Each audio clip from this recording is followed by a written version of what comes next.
Okay, so magandang umaga. So sa ngayon naman ay ating tatalakayin ang paghahambing ang kahulugan ng mga teksto na makikita sa mga babala, anunsyo at patalastas. So sa ating tatalakayin ngayon ay bibigyan natin ng kahulugan at paghahambingin kung ano ang pinagkaiba-iba ng babala, anunsyo at patalastas, o paalala. May mga pagkakataon kasi na halos pare-parehas lamang itong tatlo, ngunit kung ating susuriing mabuti ay mayroon naman talaga silang, pinagkaiba-iba. So atin ng, isa-isahin. So para sa mga bata, so para magkaroon kayo ng notes sa inyong, notebook ay puwede niyong i-pause, puwede niyo namang i-pause itong video para maisulat niyo yung, notes, para mayroon kayong babasahin at maaaring ma-review sa inyong note. Ano, okey, so tuloy na tayo? Okey, so unahin na natin ang babala. Ang babala ay isang instruksyon na inilalagay upang makaiwas na masaktan ang tagapagsagawa at makaiwas pagkasira ng equipment o kagamitan sa normal na operasyon. Nagbibigay ng espesyal na atensyon ng babala sa anumang maaaring makasakit o makapahamak sa mambabasa. Ang babala o warning, ay kalimitan nating inilalagay sa mga lugar kung saan maaaring magkaroon ng aksidente. Nakikita ito actually kahit saang bahagi, ng sa ating lugar. Puwede kadalasan sa kalye, meron din naman sa school, kahit sa loob ng inyong mga barangay, halimbawa sa probinsya, meron din mga kalapit ng bundok, may mga malapit sa bundok, malapit sa ilog, malapit sa mga construction site, kalimitan nating inilalagay ang isang babala na sign or warning sign upang makaiwas sa aksidente ang kung sino mang dadaan dun or kung sino mang mga, malapit doon sa lugar. Babala at paunawa sa paksang ito ating tatalakayin kung ano ba ang pagkakatulad ng isang babala sa paunawa at mga halimbawa nito. Maraming mga salita ang halos magkaparehong ibig sabihin, katulad lang ng isang babala at isang pauna, subalit may pagkakaiba ito na kailangan nating maintindihan. Yan, halimbawa, 'no, ito ay kalimitan nating nakikita sa labas. Tumawid sa tamang tawiran. Yun ay nakalagay sa kalye, nakalagay sa mga highways, no U-turn, alam ito ng mga nagda-drive. Ito yung symbol ng nakabaligtad na U. Yan sa school, no ID, no entry. Bawal magtapon ng basura, bawal pumarada or no parking. Bawal ang madaling masunog, yung mga basurang plastic, papel. Halimbawa naman kung mayroong alagang aso sa bahay, mag-ingat sa aso. No left turn, no smoking, slow down, school zone.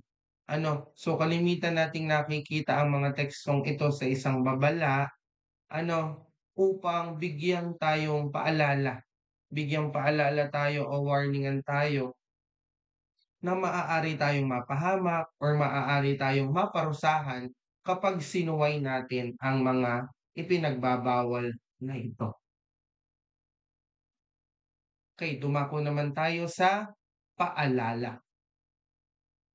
Kapag sinabi nating paalala, ito ay ginagamit upang tukuyin ang mga item na nagbibigay lamang ng impormasyon at makatutulong sa taong ginagamit upang maunawaan ang layunin ng isang instruksyon, or ng isang instruction. Paalala, reminder, pinapaalalahanan, pwede itong isang panuto, ano, 'yan. Paalala sa pananalasa ng bagyo. 'Yan, halimbawa ito ay sa TV, kapag may balita o ay halimbawa ngayon, tungkol sa panganib na dulot ng lindol, kabi-kabila ang mga paalala sa atin kung ano ang mga dapat nating gawin kapag may darating na sakuna, bagyo man ito, sunog man ito, lindol man ito, kabi-kabila yung mga reminder o mga paalala sa atin o halimbawang paalala sa pananalasa ng bagyo. Manatiling makinig sa inyong radyo o radio, television tungkol sa mahalagang balita sa pagsama ng panahon. Kung bumabagyo o may nagbabantang pagsama ng panahon, iwasan ang pamamasyal sa ilog, dalampasigan, at baybaying dagat sapagkat maaaring magkaroon ng pagtaas ng tubig o malakas na pag-alon. So isa lamang itong paalala o reminder halimbawa, tayo ay nakatira malapit sa ilog. Tapos bumabagyo, 'di ba? Patuloy tayong pinapaalalahanan ng, CDRRMO or kahit ng Barangay Disaster Risk Reduction Management, Council para kung kayang mag-evacuate na.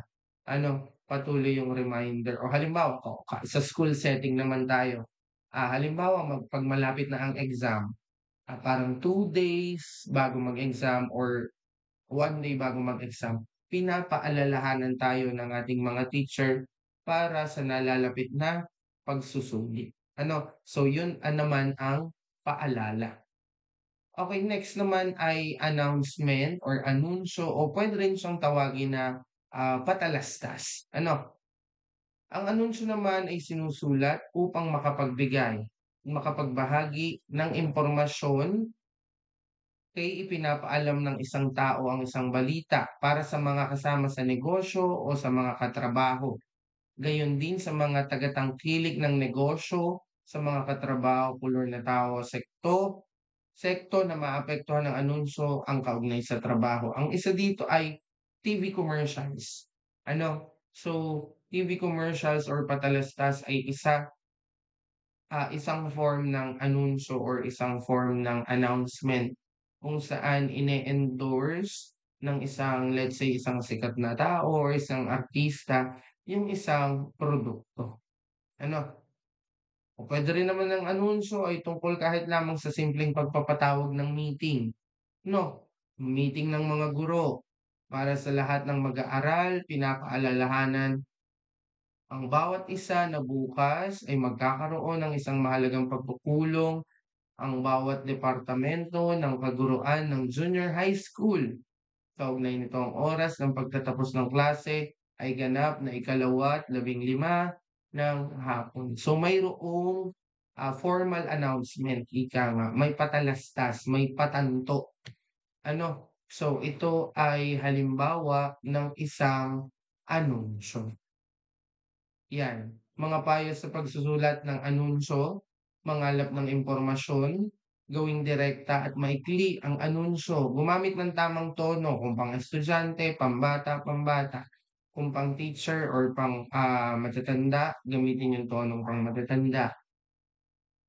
Kilininatan mo ang ibang tono sa anunsyo, ipresenta ang impormasyon sa paraang kumpleto, tiyaking tama ang gramatika, bantas at baybay ng anunsyo. Few reminders lamang naman ito sa tamang pagsusulat ng announcements or ng patalastas. So yun, tinalakay natin ang babala, paalala, at anunsyo o patalastas. So kung kayo